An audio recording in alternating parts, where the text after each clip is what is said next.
अस्सलाम वालेकुम। आज हम जिस टॉपिक के बारे में बात करेंगे LLB part 3 PPC criminal law हमारा सब्जेक्ट है और थेफ्ट एंड एक्सटॉर्शन हमारा टॉपिक है। ठीक है, इसके हम लोग डिफरेंस क्या आज देखेंगे, थेफ्ट एंड एक्सटॉर्शन में क्या डिफरेंस है। मतलब अगर ये क्वेश्चन मैंने इस क्वेश्चन को इस तरह किया कि अगर अलग अलग भी आ जाता है थेफ्ट और इसकी अगर पनिशमेंट्स आ जाती हैं, एक्सटॉर्शन अलग भी आ जाता है, दोनों का डिफरेंस भी आ जाता है, तो हम उस तरह से हम इस क्वेश्चन को अटैम्प्ट कर सकते हैं। PPC has explain fully the offence, explain fully theft and extortion, दोनों ऑफेंसेस को एक्सप्लेन किया। दोनों ऑफेंसेस जो है ना एक दूसरे से अलग है। अब सबसे पहले अगर हम थेफ्ट की बात करें, हु एवर इंटेंडिंग, ठीक है, सबसे पहले इंटेंशन आ जाएगी टू टेक डिसऑनेस्टली। ठीक है, इसमें अब एक बंदे की इंटेंशन है कि डिसऑनेस्टली एनी मूवेबल प्रॉपर्टी, ठीक है, कोई भी मूवेबल प्रॉपर्टी है। मूवेबल प्रॉपर्टी वो होती है जो अपनी जगह से हिल सकती है, मतलब जैसे कि कोई चीज़ हो जाएगी, जैसे कोई मोबाइल हो गया, कोई ऐसी चीज़ होगी जो अपनी जगह से उठा कर out of the possession of any person, ठीक है, अपने उस पोजेशन के उस बंदे की पोजेशन से बाहर लेके आनी without the consent of that person, ठीक है, उस बंदे के कंसेंट के अलावा अगर वो चीज़ लेके आएगा तो उसको हम लोग थेफ्ट वो कमिट थेफ्ट में। हु एवर इंटेंडिंग, जिसकी कोई intention dishonestly any movable property, किसी भी मूवेबल प्रॉपर्टी को आउट ऑफ पोजेशन किसी और बंदे की पोजेशन से बाहर लेके आएगा without the consent of that person, उस बंदे उसके अलावा, तो फिर उसको हम लोग कहेंगे उसने थेफ्ट कमिट की है।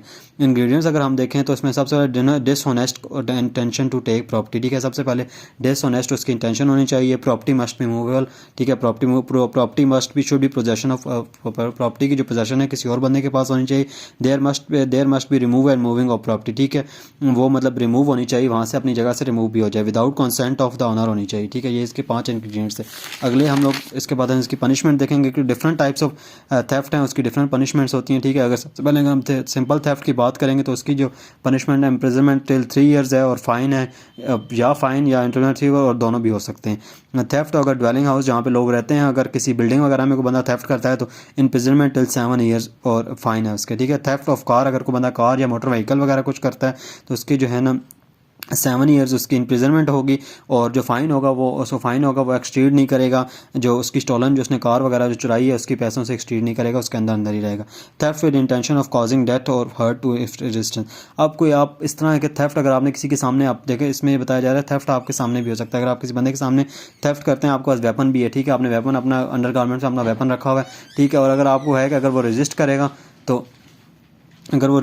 तो मैं इसको हर्ट वगैरह या ग्रीवियस हर्ट वगैरह या डेथ दे दूंगा, उसका आपकी इंटेंशन है, तो उसमें फिर आपकी इम्प्रिजनमेंट जो है वो 10 इयर्स की होगी और फाइन होगा। अगर हम एग्जांपल्स की बात करेंगे थेफ्ट की, A committed theft on a property of that possession, ठीक है, इसने commit and while committing he has loaded pistol, ठीक है, उसके गारमेंट अंडर गारमेंट में लोडेड पिस्टल था, ठीक है, with the intention of the purpose of hurting, ठीक है, जी उसने उसकी इंटेंशन ये थी कि अगर जी रेजिस्ट करेगा ना तो मैं उसको फायर करके या मैं उसको फायर कर दूंगा और उसको हर्ट करूँगा, ठीक है, तो इसमें जो है ना ये इंटेंशन, ये जो पिछला मैंने आपको बताया था उसने वो वाला थेफ्ट कमिट किया। A takes a watch of B without the consent, B consent के अलावा उसने उसके लिए और उसके पैसे भी पे नहीं किए, तो जो अमाउंट ऑफ वॉश उसने पे नहीं की, तो फिर भी ए ने कमिट किया थेफ्ट, ठीक है। और अब एक्सटॉर्शन की हम लोग बात करेंगे, ये भी who ever intentionally puts any person, ठीक है, कोई बंदा इंटेंशनली किसी बंदे को फियर में पुट करता है, fear of injury to that person, ठीक है, उस बंदे को इंजरी के फियर में, इंजरी के डर में, and dishonestly induces the person to deliver, और उस बंदे को इंड्यूस करता है कि वो डिलीवर करे कोई वैल्यूएबल प्रॉपर्टी, कोई पर्सन, सिक्योरिटी और एनीथिंग साइन, कोई चीज़ साइन कर दे जो बाद में उसके लिए वैल्यूएबल बन जाए, तो उसने एक्सटॉर्शन की है।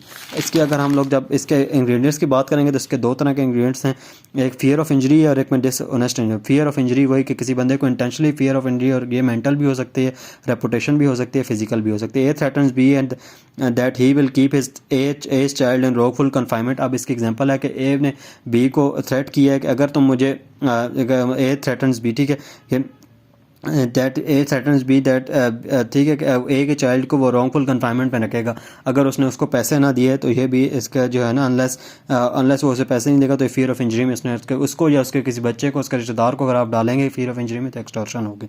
डिसऑनेस्ट इंड्यूसमेंट, अब अगर इंड्यूसमेंट आप सबसे इसका जो एसेंस है, ये बेसिकली एसेंस है, डिसऑनेस्टली इसका एसेंस है, there can be no extortion unless there is no element of dishonestly, अगर कोई भी एलिमेंट ऐसा नहीं होगा डिसऑनेस्टली किसी बंदे को इंड्यूस करे कि कोई काम करे, तो तब भी वो नहीं होगा, एक्सटॉर्शन नहीं होगी।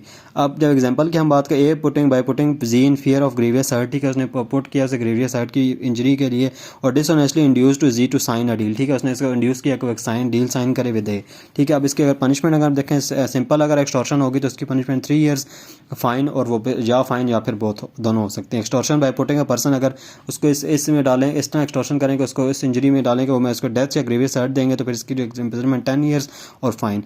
अब हम दोनों का डिफरेंस देखेंगे कि दोनों में डिफरेंस क्या है। एज अ कॉन्सेंट, अब आपके सामने देखें थेफ्ट में कॉन्सेंट नहीं होता बंदे का, ठीक है, विदाउट कॉन्सेंट उसकी प्रॉपर्टी ली जाती है। और जो एक्सटॉर्शन में उसको पूरा फियर ऑफ इंजरी में डाल के ना उसको उससे कॉन्सेंट लिया जाता है, ठीक है। ये एज अ कॉन्सेंट की जब हम बात करें। दूसरा हमारे पास एलिमेंट ऑफ फोर्स, एक्सटॉर्शन में एलिमेंट ऑफ फोर्स है और थेफ्ट में एलिमेंट ऑफ फोर्स नहीं है। स्कोप की बात करें तो जो एक्सटॉर्शन का स्कोप है वो बहुत वाइडर है, क्योंकि ये इनमूवेबल मूवेबल जिस तरह की प्रॉपर्टी होगी उसको अंदर कवर करता है। और जो थेफ्ट है वो सिर्फ मूवेबल प्रॉपर्टी में। आप देखें अगर कोई घर के बारे में अगर किसी ने साइन कराने हैं तो मुझे अपना घर दे दो, ठीक है, तो वो एक घर मूवेबल तो नहीं है, ठीक है, फिर भी उसके एक्सटॉर्शन जब वो करेगा तो हो जाएगी। अब अफेक्ट अगर हम बात करें तो एक्सटॉर्शन प्रॉपर्टी इज डिलीवर, ठीक है, एक्सटॉर्शन में प्रॉपर्टी डिलीवर की जाती है, वो साइन कर देता है, ठीक है। और थेफ्ट में वो रिमूव की जाती है। अब देखिए डिलीवर और रिमूव में रिमूव की जाती है कि छुप के या डिसऑनेस्टली उससे रिमूव कर ली जाती है। Taking of property in extortion threat में भी गिवन बाय, आप देखें एक्सटॉर्शन में आपको लोग किराए के गुंडे वगैरह भी भेजते हैं, ठीक है। तो अब कोई बंदा थ्रेट अब कोई और कर रहा होता है और प्रॉपर्टी किसी और को मिलनी होती है एक्सटॉर्शन में। पर जो थेफ्ट होता है ना उसमें कुछ केसेस में यही होता है कि अक्सर केसेस में यही होता है कि प्रॉपर्टी जो है ना मूव वही बंदा करता है जिसको वो चाहिए होती है। थेफ्ट में चोरी वही करता है जिसको वो चाहिए होती है, ठीक है। तो अब ये मतलब हमारा थेफ्ट और एक्सटॉर्शन का था, पेपर में इसका 1-2 बार क्वेश्चन आ चुका है, तो आप लोग इसको देख लीजिए kindly. Thank you very much.